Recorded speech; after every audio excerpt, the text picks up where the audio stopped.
However, this is Watanabe's forehand, so he is able to play a cross-court fast drive back.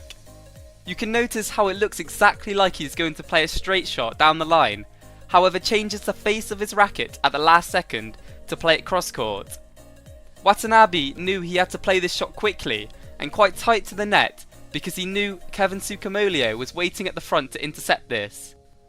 In this case, Sukamolio couldn't react quick enough at the front of the court to intercept, and the disguisement Gideon thought the shot was coming down the line onto his forehand. At 14-13, you see a tactic used by the Japanese pair to lift the shuttle to the back of the court, especially when Sukamolio was at the back. They did this a lot throughout the game, and it turned out to be very effective. They weren't afraid to lift to the back because they knew Sukamolio is more effective at the front than Gideon, and they felt comfortable returning the majority of shots Sukamolio was playing. After multiple lifts, they knew that he was going to get impatient, and he was trying even harder to get the winning shot by aiming more to the lines. This was forcing errors out of him and causing him to be frustrated. In this rally, this is exactly what happens, and they win the point. The point after this just further showed how incredible Watanabe's and Endo's defense was throughout the match, and they seemed to be more consistent, making less errors than their opponents. This was the third point in a row which they won to put them back into the lead. At 16-all, you can see how they continue their tactic of lifting the shuttle to the back, especially when Sukamolio was there.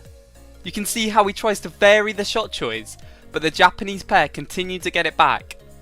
As I said earlier, Sukamolio begins to get frustrated and goes for more ambitious shots, attempting to finish off the rally. At 17-16, it was one of the longer rallies at 56 shots, where every single shot the Indonesians were hitting, they were getting back. Once again, it ends in Sukamolio going for the winner and hitting quite an easy shot for him out the side. You can see how annoyed them and their coach is getting in their facial expressions. The next 2 points are then won, meaning they won 4 crucial points in a row, putting them 20-16 up. One of the reasons why they were able to win these 2 points was because of the confidence Watanabe had. At 19-16, they were in the defence for most of the rally, however Endo was able to play a really good block shot, forcing Gideon out of position and have to lift it to the back. Watanabe, seeing this, plays an amazing jumping disguised slice drop shot, which landed on Gideon's side, who was off balance at the time. This shot is a risky shot to play at this time, but it was perfect because Sukamolio saw it coming first and attempted to go for the shuttle at the same time Gideon was. Both of them were unable to end up returning it. At 20-16, once again, Watanabe has the confidence to play a tumble spin serve, which completely misdirected Gideon's shot, putting it way out the side. They won that game, however in the second game, they had a bad start, which they were unable to come back from. This meant in the third game, the Japanese pair needed a good start. Fortunately for them, they had this amazing start, and ended up leading the game 6-love. Endo and Watanabe's teamwork looked incredible, and they showed their attack is just as effective as the defence, with some really fast smashes from both of them. Kevin Sukamolio also made some uncharacteristic mistakes too, which you can tell were frustrating him.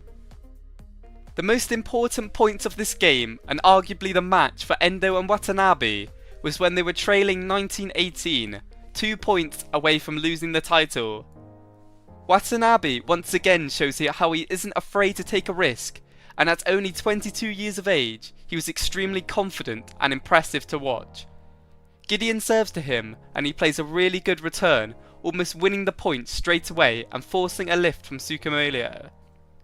Just from this return of serve and getting the lift, they keep the fast aggressive attack onto the minions, which after 3 shots, Sukamolio tries to move in where maybe he shouldn't have done at this time since he was under a lot of pressure. He ended up hitting the shuttle out of the side. I think a massive difference during this game is that Kevin Sukamolio is usually the really confident player, and his unpredictable plays often pay off, especially in close games where he needs to turn up. However, in this game, it seemed more like Yuta Watanabe showed more of these brave characteristics and wasn't afraid to go for risky but effective shots. It looked like the nerves really didn't get to him, and in my opinion he outshined Sukamolio in this match. At 19 all, it comes down to a non-stop attacking play from Watanabe and Endo, and this is from a brilliant cross-court shot shown here from Endo, putting Sukamuljo out of position and forcing a lift. At that point, they didn't give the Indonesians any time to breathe and kept the pressure on them. Their relentless aggression and shot choice to move their opponents out of position allows an error to be forced by Sukamuljo. 20-19 is now the score, and Watanabe delivers a brilliant serve and third shot, which actually hits the top of the net and goes over.